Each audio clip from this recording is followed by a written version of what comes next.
Comment utiliser un manuel de FLE? Salut, c'est Jérémy, j'espère que tu vas bien et bienvenue dans ce nouveau podcast aujourd'hui.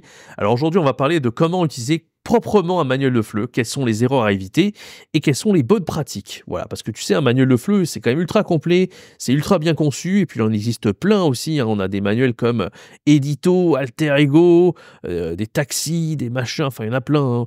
Il y a plein de manuels, donc on va voir un peu comment faire pour bien utiliser un manuel. Je t'invite à bien rester jusqu'à la fin de cette vidéo.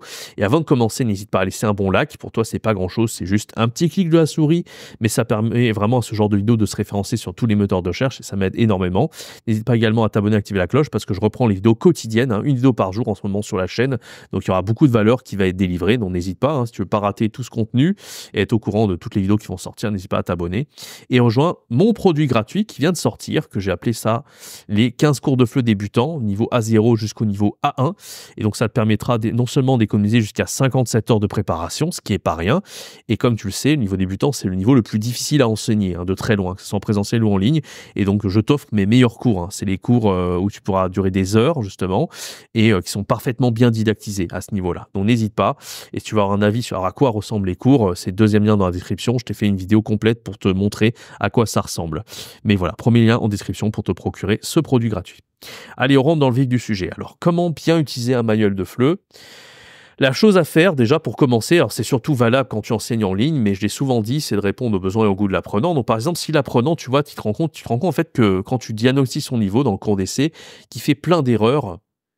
Par exemple, tu vois qu'il n'a pas atteint le niveau A2, par exemple, j'en sais rien, tu vois. Et tu te rends compte quand il parle, il va dire, il va pas bien utiliser les verbes réflexifs. Il va dire je lève au lieu de dire je me lève, par exemple. Là, tu auras compris qu'il a pas bien acquis les verbes réflexifs, hein, les verbes pronominaux. Et à ce moment-là, tu dis, ok, je vais devoir faire une leçon où je vais lui faire travailler ces verbes-là, spécifiquement, les verbes pronominaux. Comment faire? Et ben du coup, tu vas aller dans un manuel, tu vois, tu vas regarder le sommaire et tu vas essayer de voir quel chapitre correspond à ça. Par exemple, dans Alter Ego, moi je connais par cœur, au niveau A1.2, on a une leçon qui parle, donc qui présente ça en fait, les habitudes. Ça parle des habitudes et donc les habitudes, c'est surtout avec les verbes réflexifs. Et donc tu vas lui faire cette leçon. T'es pas obligé de faire la leçon en entier, hein. Tu as dans les cours préparés cette leçon que je t'offre gratuitement, d'ailleurs dans le premier lien de la description. Mais si tu veux juste prendre le point de grammaire qui correspond à ça pour faire travailler des points très spécifiques pour tes apprenants, le manuel est méga utile. Parce que du coup, en un claquement de doigts, tu peux aller chercher dans le sommaire et trouver le point qui correspond. Tu n'es pas obligé d'utiliser un manuel, hein. Tu peux utiliser Internet, ChatGPT aussi. En parlant de ChatGPT, si tu as la flemme de chercher dans les manuels, parce que des fois les manuels ils sont très copieux, hein, ils font des centaines de pages, bah, tu fais des captures d'écran, hein, du sommaire du manuel, ou tu prends une photo, hein, si c'est un manuel physique, et tu dis à ChatGPT, trouve-moi le bon chapitre qui correspond au verbe réflexif. Et là, il va te trouver la bonne leçon, tu vois. Bon, en général, quand c'est du Alter Ego et tout, c'est hyper facile à trouver, mais c'est des manuels comme Edito et tout, ça peut être aussi utile d'utiliser le manuel assez fin, en fait, de points langagiers et de grammaire. Donc ça, c'est le premier point. Donc, il y a beaucoup de gens qui aiment bien utiliser un manuel et de ne pas le reprendre tel quel, en fait, de le modifier. Moi, c'est ce que je conseille de faire dans le cours gratuit, le produit gratuit que je te propose avec les cours débutants. Justement, j'ai pas repris le manuel tel quel, en fait, parce que c'est un peu nul sinon. Donc le mieux, c'est vraiment de l'adapter et de le transformer. À la fin, ça ressemble même plus trop au manuel. C'est-à-dire que, tu vois, même avec le guide PEDA, des fois, il te propose des trucs de te dire, il faut dire ça, en correction, il faut mettre ça, ça, ça. Des fois, c'est du vocabulaire qui est trop soutenu, enfin, ça va pas. Moi, je te conseille vraiment de l'adapter, de faire tes propres réponses. Tu peux utiliser ChatGPT pour faire un peu didactiser en plus, de mettre des questions supplémentaires. Des fois aussi, même dans les manuels comme Alter Ego, ils te mettent des compréhensions écrites avec quelques questions, il y a 2-3 questions à tout casser, et tu restes un peu sur ta faim. Alors que des fois, tu pourrais utiliser des questions bien plus pertinentes, mettre des débats supplémentaires, etc. Et c'est vachement plus intéressant. Moi, par exemple, c'est ce que j'ai fait quand j'ai fait la leçon niveau A2, où ça parle, par exemple, des objets à inventer, où on utilise le qui et le que, donc les pronoms relatifs. Et ben ça, c'est super intéressant comme texte. On a la montre qui va dans l'eau, je sais pas quoi, il y a des objets comme ça que les apprenants ils découvrent, et c'est une leçon qui plaît beaucoup aux apprenants en général. Ben, j'étais un peu resté sur ma faim. Si on reprend juste les questions du manuel, c'est pas suffisant. Moi, j'utilisais ChatGPT pour ajouter davantage de questions et rajouter des débats aussi pour faire de la compréhension orale, pour avoir plus de matière en fait à partir du texte. Et donc, au lieu de rester juste 15 minutes sur le texte, tu peux rester 1 heure. Alors, des fois, c'est bien de varier tout, mais là, on varie justement. On fait la compréhension orale, on fait davantage de choses.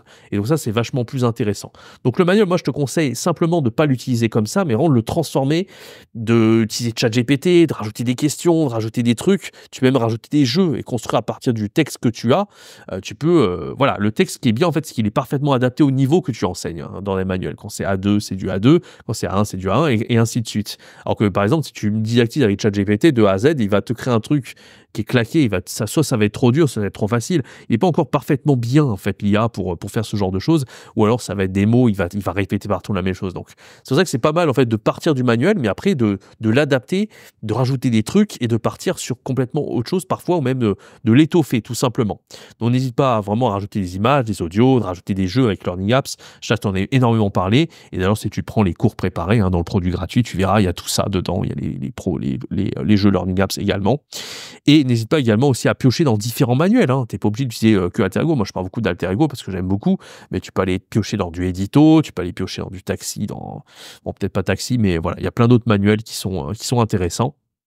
Donc n'hésite pas à trouver ton bonheur ailleurs également ou à compléter avec d'autres petites activités. Hein. Par la suite, quand tu crées un PowerPoint, tu vas commencer avec le manuel et puis derrière, tu vas rajouter des petits trucs de grammaire en plus, des exercices structuraux que tu vas trouver sur Internet, compléter avec, j'en sais rien moi, les experts ou ce genre de trucs.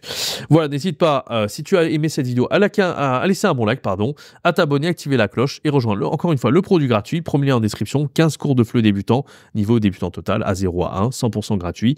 Pour savoir à quoi ça ressemble, je t'ai mis la petite fiche en haut de l'écran et le deuxième lien dans la description. Quant à moi, je te donne rendez-vous très bientôt pour une prochaine vidéo. C'était Jérémy. Ciao, bye bye.